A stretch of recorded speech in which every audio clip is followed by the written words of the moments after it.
In this video, we'll continue with QTP descriptive programming and we'll enhance our scripts a little bit more. Let's just change the view a little. Let's make it a little bit more balanced.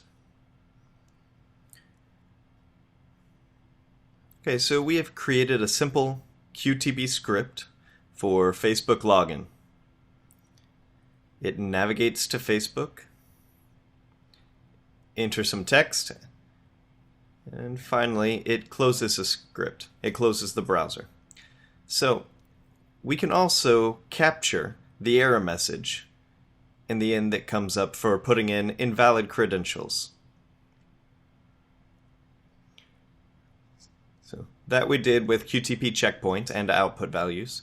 So the same thing we did that we have done with checkpoints and output values, we can do the same by writing our own codes and creating our own scripts from scratch without using internal QTP checkpoints and output values.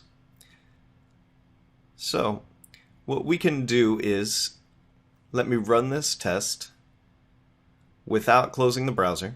So I'm going to first put a breakpoint on line 13. Let's run this and see what happens.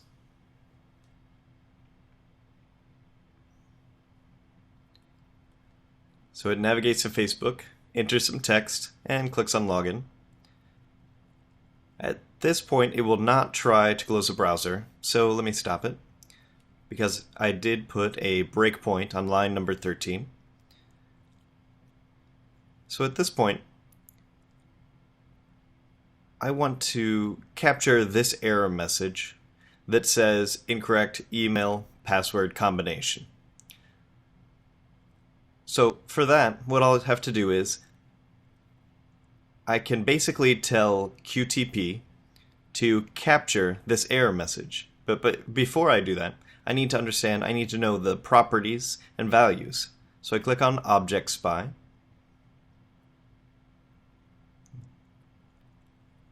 Click on Object Spy and the hand sign. I click on this error message. So I see that this error message is basically a web element. As you can see, this is a web element.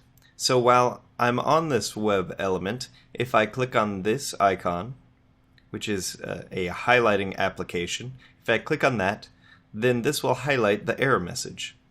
That means that this is the object that I'm looking at, which is a web element. Now that is under a page, and the title of the page is Facebook, just Facebook, and the browser of that page, let's check the title of that browser, and the title is also Facebook, simply Facebook. So let me close that. Let's write up the code for checking that error message. So I'll do browser, start our quotation, and we'll say title, the title colon equal, and the title was basically Facebook. Close the quotation, dot page. The page had the same title. Title colon equal. And again, you can use as many properties as you need. If just the title is not enough, you can use a different property, but at this moment I'm just using the title. So we can say the page title colon equal is Facebook. Change the quotation. That was a web element, so we say web element browser.page.web element, and we did not really check the properties of the web element. So let's do that. Click on the web element. So that web element is basically, the class name is web element. Then we have inner text, inner HTML, outer text, and we have the visibility. The visibility, which is true. We don't need that. We could basically use the inner text, which is this. So let's copy the inner text. So we can say that the web element, inner text, and you'll notice that I'm not using the class name or anything else because I don't need that. I'm assuming I don't need that. Just using the inner text is unique enough for QTP to understand that object. If that doesn't work, then I'll use the class name. If that still doesn't work, then I'll use the HTML ID, HTML tag, and so on and so on. So we'll say inner text colon equal, and this is the inner text, incorrect email password, close the quotation. So now we can use another conditional statement in here. There we go. So we can use another conditional statement in here. We could say if, and if then comes up. This is a conditional statement. We can say that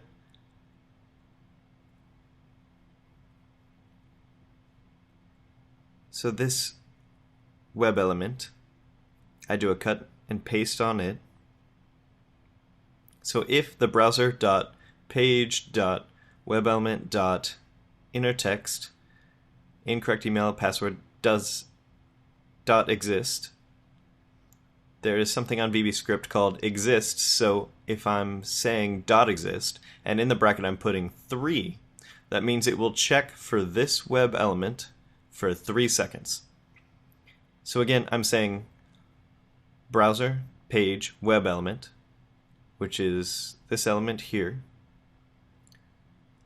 So I'm telling QTP to check for this error message, and I'm telling it that if, basically telling it that if the browser page.webelement exists, then for 3 seconds, check if this exists, then I'll say print log,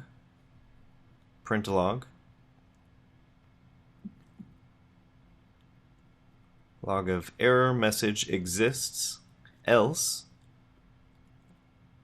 I'll print error message does not exist. Okay, let's try to run this and see what happens. So I have this if else at this point, and it will close the browser in the end. Let me close this browser. Let me also save it. I'll just save this as, I'll just keep it as descriptive programming 02. I'll run this.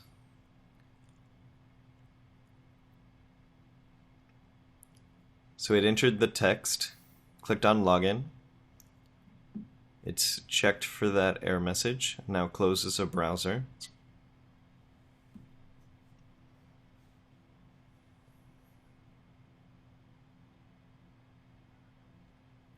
And I'm not doing any magic in the background or anything. I'm not doing anything. QTP is performing all those tasks. Actually, our scripts are doing all those tasks itself. So let's check the print log.